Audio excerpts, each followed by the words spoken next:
Profile picture হিসেবেও নিজেদের ছবি সেট করা জায়েজ নাই।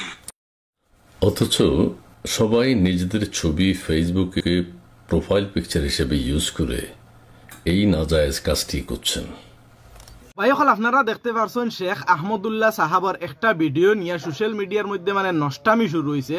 এই যে এক টাকলা বেটায় যে ভিডিওটা বানাইলো ভাইসকল আপনারা দেখতে পারছেন নিশ্চয় যে শেখ আহমদুল্লাহ সাহাবর মুখর বক্তব্য হইয়া থাকলো যে প্রোফাইল পিকচার হিসাবেও নিজের ফটো সেট করা যায় না, এটা নাজায়েজ হারাম। তো ভাইসকল শেখ আহমদুল্লাহ সাহাবে কিতা কথা কইছেন বা কোন যুক্তিত নিয়ে জিনিসটারা কইছেন, এই নষ্টামি মানুষ যেগুলা আছেন এগুলা সম্পূর্ণ ভিডিও শুনিয়া আর এই থেকে ছোট একটা ক্লিপ কাটি দিছেন, এই খাটিয়া আনিয়া এই জিনিসটারে আনিয়া তারা উপস্থাপন করা যে শেখ আহমদুল্লাহ সাহাবে ওলা কইতরা কিন্তু তানোর নিজের প্রোফাইল পিকচারের মধ্যে তানোর নিজের ফটো লাগাল। তো ভাইসকল শেখ আহমদুল্লাহ সাহাবর যে কথা এটা তাই মহিলা সম্পর্কে কইছেন যে একজন মহিলা হইয়া নিজের প্রোফাইল পিকচার কোনো হিসাবে যদি কেউ ব্যবহার করে তাহলে এটা নাজায়েজ হইব। আপনারা শেখ আহমদুল্লাহ সাহাবর মুখ থেকে তার নিজের বক্তব্যটা শুনিয়া দেখো।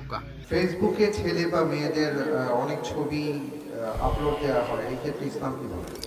ছেলেদের ছবি তো আইডেন্টিটির জন্য দেওয়া যেতে পারে, যেহেতু প্রিন্ট হওয়ার আগ পর্যন্ত অনেক ওলামাদের মতে ছবি তোলা জায়েজ আছে, প্রয়োজনের ভিত্তিতে একটা প্রয়োজন, আইডেন্টিটির প্রয়োজন, পরিচিতির প্রয়োজন। কিন্তু মা বোনরা প্রোফাইল পিকচার হিসাবেও নিজেদের ছবি সেট করা জায়েজ নাই, কারণ ফেসবুক এখনো বাধ্যতামূলক করে নাই আপনাকে যে আপনার প্রোফাইল পিকচার দিতে হবে বা ফেসবুকে যেতে হবে এমন কোনো ফরজ ওয়াজিব না। অতএব মেয়েরা যদি নিজেদের কোনো ছবি, উন্মুক্ত কোনো ছবি, সেটা মুখ খোলা হোক অথবা যেভাবেই হোক, এটা যদি ফেসবুকে আপলোড করেন প্রোফাইল পিকচার হিসাবে অথবা এমনি, আজকাল দেখা যায় যে এমনিতেই ফুর্তি পার্তার ছবি, একটু ওই হোটেলে দুজন মিলে একটু এক কাপ কফি খাইছে ওইটাও ছবি তুলে দেয় অমুক হোটেলে খাইতেছে। মানুষ এমন বেহায়া হয়েছে আজকাল যে আপনি যেভাবে কফির ছবি তুলে দিতেছেন মনে হয় যে কফি আপনার 14 গোষ্ঠী চোখে দেখে নেই, কারণ যে সকাল বিকাল খায় সে তো এটা ছবি দেওয়ার কথা না ফেসবুকে। এটা মহিলা পুরুষ না, এক্ষেত্রে একই হামাম মে সারে নাঙ্গে, এক্ষেত্রে সবাই এক, ঠিক না বে ঠিক?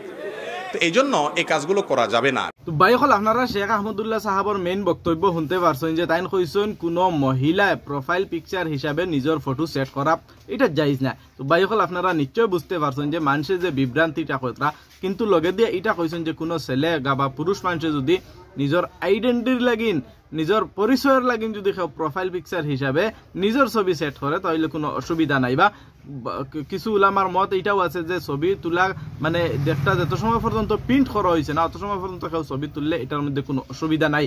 তো এই কথা কইয়া তাই বুঝাইতে চাইছেন যে ছেলে মানুষে যদি এই ধরনের প্রোফাইল পিকচার রাখেন তাহলে কোনো অসুবিধা নাই, কিন্তু মেয়ে অকলে রাখলে না যাই যার হারাম। তো এই মেয়ে অকলের কথা কইতে গিয়া যে সময় কইছেন যে প্রোফাইল পিকচার হিসাবে মেয়েরার ছবিটা রাখা হারাম, এই কথাটা খাটিয়ে আনিয়া মানুষের বিভ্রান্তি কথা। তো ভাই এখন শর্মর কথা, হায়া লাজ লজ্জা রাখার দরকার যে একজন আলিম লইয়া বিভ্রান্তি করা, একজন আলিম লইয়া এই ধরনের কথা কোয়া অযুক্তি জিনিসটা লাগে, খারাপ লাগে, বাদ লাগে।